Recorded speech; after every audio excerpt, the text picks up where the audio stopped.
ವಿಷಕಾರಿ ಚುಚ್ಚುಮದ್ದು ನೀಡಿ ಪತ್ನಿ ಕೊಲೆ, ಹೃದಯಾಘಾತ ಎಂದು ನಂಬಿಸಲು ಹೊರಟಿದ್ದ ಈ ಭೂಪ.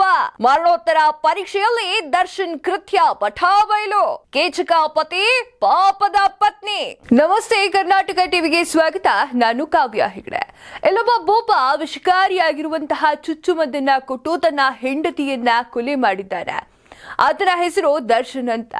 ಪೊಲೀಸರು ಆತನನ್ನ ವಶಕ್ಕೆ ಪಡೆದುಕೊಂಡಿದ್ದಾರೆ. ಹೇಗೆ ಸಿಕ್ಕಾಕೊಂಡ ಅನ್ನೋ ಮಾಹಿತಿ ನಿಮ್ಗೆ ಕೊಡ್ತೀವಿ ನೋಡಿ. ವಿಷಕಾರಿ ಚುಚ್ಚುಮದ್ದನ್ನ ನೀಡಿ ಪತ್ನಿಯನ್ನ ಕೊಲೆ ಮಾಡಿರುವ ಆರೋಪದಲ್ಲಿ ಲ್ಯಾಬ್ ಟೆಕ್ನಿಷಿಯನ್ ದರ್ಶನ್ ಎಂಬುವರನ್ನ ಪೊಲೀಸರು ವಶಕ್ಕೆ ಪಡೆದುಕೊಂಡಿದ್ದಾರೆ.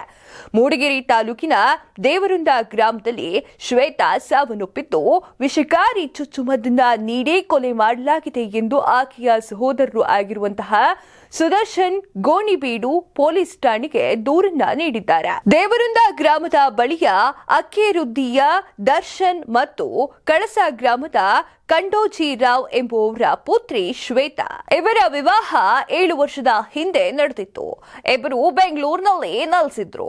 ಈ ದಂಪತಿಗೆ ಒಬ್ಬ ಪುತ್ರನೂ ಕೂಡ ಇದ್ದ. ಇತ್ತೀಚೆಗೆ ದೇವರುಂದ ಗ್ರಾಮದಲ್ಲಿ ಬಂದಿದ್ರು. ಸೋಮವಾರ ರಾತ್ರಿ ಶ್ವೇತಾ ಸಾವನ್ನಪ್ಪಿದ್ದು ಹೃದಯಾಘಾತದಿಂದ ಸಾವನ್ನಪ್ಪಿದ್ದಾರೆ ಎಂದು ದರ್ಶನ್ ಕುಟುಂಬಸ್ಥರಿಗೆ ಮಾಹಿತಿಯನ್ನ ನೀಡಿದ್ದ ಈ ಭೂಪ. ಮಂಗಳವಾರ ಬೆಳಿಗ್ಗೆ ಕಳಸಾದಿಂದ ಬಂದ ಶ್ವೇತಾ ಅವರ ಕುಟುಂಬದವರು ಮೃತ ದೇಹವನ್ನ ಕಂಡು ಅನುಮಾನಗೊಂಡು ಪೊಲೀಸರಿಗೆ ದೂರನ್ನ ನೀಡಿದ್ದಾರೆ. ಕೊಲೆ ಆರೋಪ ಹೀಗಿದೆ ನೋಡಿ. ದರ್ಶನ್ ಬೆಂಗಳೂರಿನ ಖಾಸಗಿ ಕಂಪನಿಯೊಂದರಲ್ಲಿ ಉದ್ಯೋಗಿಯಾಗಿದ್ದ. ದಂಪತಿ ಬೆಂಗಳೂರಿನಲ್ಲಿ ಬಂದು ನೆಲೆಸಿದ್ರು. ದರ್ಶನ್ ಅವರಿಗೆ ಬೆಂಗಳೂರಿನಲ್ಲಿ ಬೇರೊಬ್ಬ ವಿವಾಹಿತ ಮಹಿಳೆಯೊಂದಿಗೆ ಅಕ್ರಮ ಸಂಬಂಧವಿತ್ತು. ಈ ವಿಚಾರ ಅಕ್ಕನಿಗೂ ಗೊತ್ತಿತ್ತು ಅಂತಾಳೆ ತಂಗಿ. ಬುದ್ಧಿ ಹೇಳಿದ್ರು ವಿವಾಹ ವಿಚ್ಛೇದನ ನೀಡುವಂತೆ ಶ್ವೇತಾಳಿಗೆ ಕಿರುಕುಳವನ್ನ ಕೊಡ್ತಿದ್ದ ಎಂದು ಶ್ವೇತಾ ಸಹೋದರ ಸುದರ್ಶನ್ ದೂರಿನಲ್ಲಿ ತಿಳಿಸಿದ್ದಾರೆ.